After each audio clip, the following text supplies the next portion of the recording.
Shocking news. షెఫలీ Jariwala చనిపోయారు. ఒకప్పుడు తన పాటలతో, డాన్స్తో దుమ్ము రేపిన షెఫలీ జరీవాలా మనకు దూరమయ్యారు. కేవలం 42 ఏళ్లకే ఆమె చనిపోవడం చాలా బాధాకరం. అసలు ఏం జరిగింది? గుండెపోటా, ఇంజెక్షన్ల వల్లనా? ఆమెకు గుండెపోటు వచ్చిందా, లేక అందంగా కనిపించడం కోసం వేసుకునే ఇంజెక్షన్లు ఆమె గుండెను పాడు చేశాయా? ఈ ప్రశ్నలే ఇప్పుడు అందరినీ తొలిచేస్తున్నాయి. ఆ రోజు ఆమె ఉపవాసముంది. రోజులాగే ఆ యాంటీ ఏజింగ్ ఇంజెక్షన్ వేసుకుంది.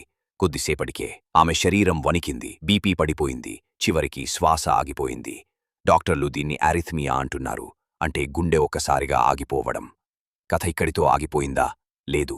2020లో కరోనా మహమ్మారి వచ్చాక ఆరోగ్యంగా ఉన్న యువకుల్లో కూడా గుండెపోటులు అమాంతం పెరిగాయని వైద్య నిపుణులు ఆందోళన వ్యక్తం చేస్తున్నారు. ఇది కేవలం షెఫలీ జరీవాలా విషయంలోనే కాదు.